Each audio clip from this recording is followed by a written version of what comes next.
जय श्री कृष्णा। रितु भक्ति चैनल में आपका स्वागत है। कृपया सब्सक्राइब करें और बेल आइकन दबाना ना भूलें। जय श्री कृष्णा दोस्तों, राधे राधे। आज मैं आपके लिए 10वां अध्याय का पाठ करने जा रही हूँ। कृपया इसे ध्यान से सुनें। श्री कृष्ण भगवान ने कहा, हे महाभाव, और भी मेरे कल्याणकारक वचन हैं, सो तुम सुनो। तुम पर मेरी अत्यंत प्रीति है, अतएव तुम्हारे कल्याण के लिए ही कहता हूँ। मेरी उत्पत्ति का हाल ना तो देवगण जानते हैं और ना ही महर्षि लोग। मैं ही देवों और महर्षियों का आदि का कारण हूँ। जो मुझे अजन्मा, अनादि और सब लोगों का ईश्वर जानते हैं, वे सब मोह रहित हैं। उनके पाप नष्ट हो जाते हैं। बुद्धि, ज्ञान, असंभव, क्षमा, सत्य, दम्भ, शम, दुख, जन्म, मरण, भय और अभय, अहिंसा, समता, संताप, तप, दान, यश, अपयश इत्यादि जो अनेक प्रकार के भाव हैं, वे सब मुझसे ही उत्पन्न होते हैं। 7 महर्षि और उनके पहले 4 मनुष्य मेरे मन से उत्पन्न हुए। जगत के समस्त प्राणी उनसे उत्पन्न हुए। जो मनुष्य मेरी इस विभूति को भली भांति जानते हैं, वे निश्चय योग से सिद्ध होते हैं, इसमें कोई संदेह नहीं। ये जानकर कि मैं ही सबका उत्पत्ति का कारण हूँ और मुझसे ही सबकी प्रवृत्ति होती है, विवेकी प्राणी मेरी उपासना करते हैं। वे मुझ में अपने चित्त और प्राणों को लगाकर एक दूसरे को समझाते हुए भजन करते हैं, सदा संतुष्ट और सुखी रहते हैं। चित्त का सावधान करके प्रीतिपूर्वक भजन करने वालों को मैं ऐसा बुद्धि योग देता हूँ जिससे वे मुझे प्राप्त कर लेते हैं। उन पर अनुग्रह करके मैं उनकी बुद्धि में स्थित हो दिव्यान ज्ञान से अज्ञान मूलक संसारी इस अंधकार का नाश करता हूँ। अर्जुन ने कहा, आप परम ब्रह्म हो, परम धाम हो, परम पवित्र हो, अचल और दिव्य पुरुष हो, आदि देव हो, अजन्मा हो, सन्यासी हो। तुमको सब ऋषि, देवर्षि, नारद, अमित, देवज्ञ और व्यास भी कहकर गए हैं और स्वयं तुम भी कह रहे हो। हे केशव, जो तुमने मुझसे कहा सो सब मैं सत्य मानता हूँ।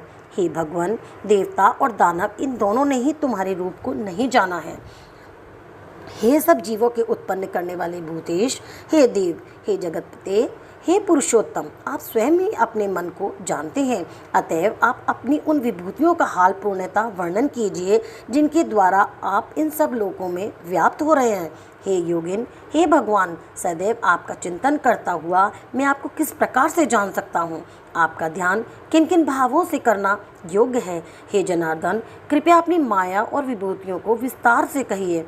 इस अमृत रूपी वाणी को सुनने से मेरा मन तृप्त नहीं होता। श्री भगवान ने कहा, मेरा विस्तार तो अनंत है, तो भी मुख्य मुख्य विभूतियों को मैं तुम्हें सुनाता हूँ। हे गुणाकेश, समस्त भूतों के अंतकरण में रहने वाली आत्मा मैं ही हूँ। मैं ही उनका आदि, मध्य और अंत हूँ। मैं आदित्यों में विष्णु, प्रकाशों में अनेक किरणों में भूषित सूर्य, मरुदगणों में मारीच, नक्षत्रों में चंद्रमा हूँ। मैं वेदों में सामवेद, देवों में इंद्र, इंद्रियों में मन और धृत मात्र में चैतन्य मैं ही हूँ। मैं रुद्रों में शिव, यक्ष राक्षसों में कुबेर, अष्टवसुओं में अग्नि और पर्वतों में सुमेरु मैं ही हूँ। हे पार्थ, पुरोहितों में बृहस्पति, सेनापतियों में स्कंद और जलाशयों में समुद्र मैं ही हूँ। मैं महर्षियों में भृगुवाणी हूँ, अक्षरों में ओंकार, यज्ञों में जप और स्थावरों में हिमालय मैं ही हूँ। वृक्षों में पीपल, देवर्षियों में नारद, गंधर्वों में चित्ररथ, सिद्धों में कपिल मुनि, वेदों में अमृत से उत्पन्न उच्च श्रेवा, गजेंद्रों में ऐरावत और मनुष्यों में राजा मैं ही हूँ। शस्त्रों में वज्र, गौओं में कामधेनु, प्रजा की उत्पत्ति करने वालों में कामदेव, सर्पों में वासुकी मैं ही हूँ। नागों में शेषनाग हूँ, जलचरों में वरुण, पितरों में अर्यमा और शासन करने वालों में यमराज मैं ही हूँ। दैत्यों में प्रहलाद, ग्रास करने वालों में काल, मृग्यों में सिंह, पक्षियों में गरुड़ मैं ही हूँ। शुद्ध करने वालों में वायु, शस्त्रधारियों में राम, मछलियों में मगर, नदियों में गंगा मैं ही हूँ।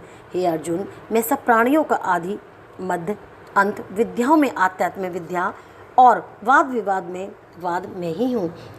अक्षरों में ओंकार, समासों में द्वंद्व, अक्षय कोक और 4 मुख वाला ब्रह्मा भी मैं ही हूँ। सबको हरने वाली मृत्यु, भविष्य में होने वाले पदार्थों की उत्पत्ति, स्त्रियों में कीर्ति, लक्ष्मी, वाणी, स्मृति, मेघा, धृति और क्षमा मैं ही हूँ। सामवेद में ब्रह्म समास, छंदों में गायत्री, मासों में माघशीष, ऋतुओं में वसंत ऋतु, छलियों में जुआ, तपस्वियों में तेज, जय उद्योग और सात्विकी में सत्य मैं ही हूँ। यादवों में वासुदेव, पांडवों में अर्जुन, मुनियों में व्यास और कवियों में शुक्र मैं ही हूँ। दमन करने वालों में दंड, जय चाहने वालों में नीति, गू पदार्थ में मौन, ज्ञानियों में ज्ञान मैं ही हूँ। और हे अर्जुन, भूत भाव का जो बीज है वह भी मैं ही हूँ। मेरे अतिरिक्त चराचर भूत कुछ भी नहीं है। हे परमपात, मेरी दिव्य विभूतियों का अंत नहीं है। ये विभूतियों का विस्तार मैंने संक्षेप में कहा है। जो जो वस्तु ऐश्वर्यवान, शोभायमान और यशवान है, उन्हें मेरे ही तेज के अंश से उत्पन्न हुआ जानो। अथवा हे अर्जुन, इस ज्ञान से तुमको क्या प्रयोजन है? यही जान लो कि मैं अपने एक ही अंश से इस संपूर्ण जगत में व्यापक हूँ। इति श्रीमद्भगवद गीता सुपनिषद सुब्रह्म विद्या योग शास्त्रे श्री कृष्ण अर्जुन संवादे विभूति भेद योगो नामक 10वां अध्याय संपन्न। बोल कृष्ण भगवान की जय। ओम नमो श्री भगवते वासुदेवाय नमः। अब मैं आपके लिए 10वें अध्याय का महात्म सुनाने जा रही हूँ। श्री नारायण जी बोले, हे लक्ष्मी जी, अब 10वें अध्याय का महात्म कहता हूँ, तुम श्रवण करो। एक समय कैलाश पर्वत पर शिवजी पार्वती जी बैठे थे। एक हंस मेरे दर्शन को आया। वे हंस ब्रह्मा का वाहन था। ब्रह्मलोक में मानसरोवर को जाता था। उस सरोवर में सुंदर कमल के फूल खिले थे। वे हंस एक कमल को लांघने लगा। उसकी परछाई कमल पर पड़ी। वे हंस अचेतन काला हो आकाश से नीचे गिर पड़ा। तब उसी समय उस मार्ग से मेरा एक गण आया। हंस को गिरा देखकर गण ने कहा, हे स्वामी, वे हंस आपके दर्शन को आया था, श्यामवर्ण होकर गिर पड़ा है। गण मेरी आज्ञा से हंस को लेकर आए। मैंने पूछा, हे हंस, तू श्यामवर्ण क्यों हुआ? हंस ने कहा, हे प्रभु जी, मैं आपके दर्शनों को आ रहा था। मानसरोवर में कमल के फूल खिले थे। मैं उनको लांघ कर आया। उससे मेरी ये देह श्यामवर्ण की हो गई और मैं आकाश से गिर पड़ा। कारण मैं नहीं जानता। ये सुनकर शिवजी हंसे। तब आकाशवाणी हुई कि हे शंभू जी, कमलनी से जाकर पूछो, वही तुम्हें बताएगी। कमलनी ने कहा, पिछले जन्म में मैं अप्सरा थी, नाम था पद्मावती। उस समय श्री गंगा जी के किनारे एक पंडित स्नान करके गीता जी के 10वें अध्याय का पाठ किया करता था। एक दिन राजा इंद्र का सिंहासन हिला। तब इंद्र ने मुझे आज्ञा दी कि तू जाकर उस पंडित की तपस्या को भंग कर। आज्ञा पाकर मैं उस विप्र के पास गई। उस विप्र ने मुझे श्राप देकर कहा, हे पापिन, तू कमलनी हो जा। उसी समय मैं कमलनी हो गई। तभी से मैं गीता जी के 10वें अध्याय का पाठ करती हूँ। उसी से मेरा ये तेज है कि मुझको लांघने वाला काला होकर अचेत होकर गिर जाता है। तब हंस ने कहा कि मेरा ये श्यामवर्ण कैसे श्वेतवर्ण होवे और तूने इस कमल देह से छूटकर कैसे देवदेही पाई? तब कमलनी ने कहा, जब कोई श्री गीता जी के 10वें अध्याय का पाठ सुनाएगा तब हम दोनों का उद्धार होगा। तब उस पंडित ने सरोवर में स्नान कर शालिग्राम का पूजन कर 10वें अध्याय का पाठ किया। उसे हंस और कमलनी ने सुना और दोनों तत्काल उनकी देवदेही धोई गई। हंस श्वेत हुआ, कमलनी देव कन्या हुई और इस तरह से 10वें अध्याय का फल उन दोनों को प्राप्त हुआ। जय श्री कृष्ण दोस्तों, राधे राधे। हे प्रभु, हे कन्हैया, मेरे सभी दोस्तों को, सखियों को, सुनने वालों को इसका फल प्राप्त होवे।